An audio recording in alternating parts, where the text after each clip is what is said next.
Hi, Brad from bradsautoglass.com and sliding rear window back glass slider on eBay.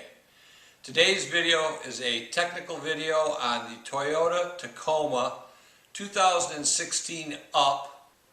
There is a difference, and this is a very technical instructional video to make the installation of this part much easier. The first thing you're going to need to do is you're going to need to order your piece of glass from us. And you're going to notice it's just a piece of glass, there's no channel on it, which you're going to have to put your channel on. So the tools you're going to need is a hook tool with a little hook on it, a pair of needle nose, and a pair of vice grip that you can lock the channel so we can disassemble. I have the window out of the truck to make this easier, and I'm going to lay this down flat and we're going to move the camera. I'm going to clamp this hard, just enough to keep it from sliding. And that'll keep that channel from moving. You can then take your needle nose and come back out about an inch on the cable and push the cable up to the center and then rock it up and it'll come out just like that. And then once you have one out, you can just take the other side loose and then take the other one out and you're all set. So the next move that we have to do, we have to take this channel out, and it'll be full of broken glass, so you should have this cleaned up. You don't have to have it thoroughly clean at this time, but you need to have it clean enough to get this out. You're going to take your hook tool and you're going to slide this over. Now I want you to notice something. You can see right here in this channel there's a notch, and that's a water drain that helps weep water away.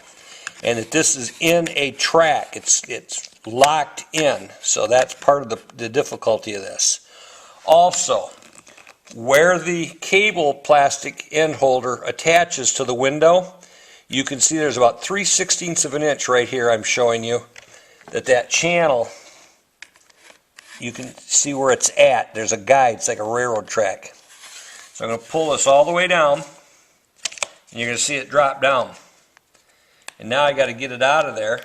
That's where the hook tool comes in.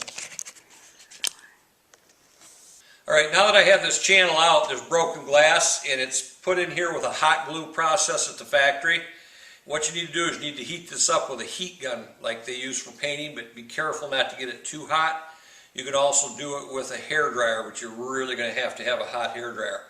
And by heating this up, you can clean the broken glass. And what I do is I take the hook tool and I just work along and pop that glass out and get this channel clean. Then the next thing you got to do is you got to attach this channel to the glass. And in order to do that, there's two methods. You can hot glue it, which is what I prefer if you have a hot glue gun. And once you assemble this with a hot glue gun, you're ready to work in about 5 minutes. The other process would be to buy a tube of urethane with primer that we sell in our store and on eBay. And you have to primer this plastic channel for the urethane to adhere to it, otherwise it'll just come loose. Put the primer on the inside of the channel, let it dry for about 5 minutes, a small bead of urethane down the center, and stick it on the window, and then let it set overnight. That's why the hot glue is the preferred method. I'm going to move camera angle.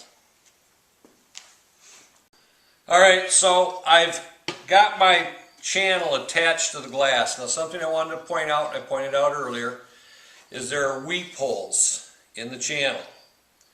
And the glass has also got a curve to it. And the high side of the curve is where you want the weep channels, because the high side of the curve goes to the outside of the truck. So I have this attached with tape for purposes of demonstration. And one thing earlier in the video I showed reinstalling this part. You cannot reinstall this until just before you hook the cables up. So I have that out. I have the channel attached, and then you'll notice, and have the camera zoom in, that there's a notch here that will allow you to get the glass into the channel, drop back, because we needed this room. That's the way they manufactured it. So with the channel installed on the glass, the curve goes to the outside of the truck. You'll notice there's a curve in the glass. The curve goes to the outside of the truck along with the weep channels. And that lets any rain out. So we're going to take and we're going to drop this down in here. This is why that white piece of plastic had to be pulled out. It's because it needs to go down far enough. and you see it clears that corner. Now, one other thing I didn't do and I want to tell you about is this sheet of construction cardboard. You want to put this over the rubber lip because it's just going to hang you up and cause trouble. So to make it easier, you put that in. Now, with that being done, I'm going to raise the window up, and I'm looking for that height in this window that I showed you earlier where the regulator attaches, and you'll notice that the top edge of the channel is almost flush with this bottom rail. And you just work this over, and when you find that sweet spot, you'll feel it click in.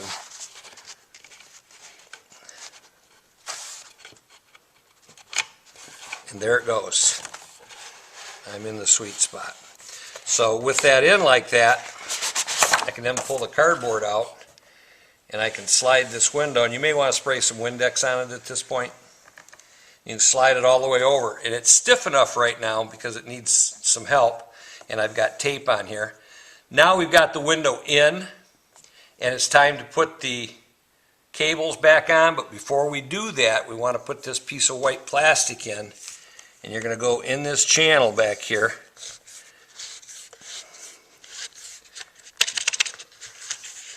There, you have to work it underneath the channel. There it goes.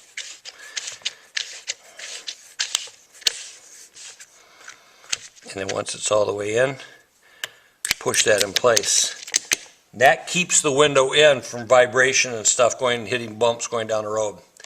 Then these pieces, you'll have them unscrewed, and you can either screw them in or you can just reattach them depending on how you did it.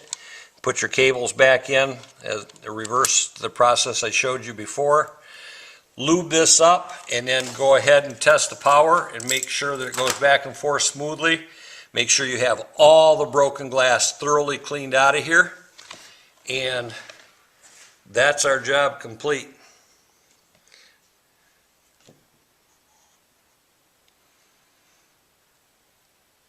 Thanks for watching. I'm Brad from bradsautoglass.com.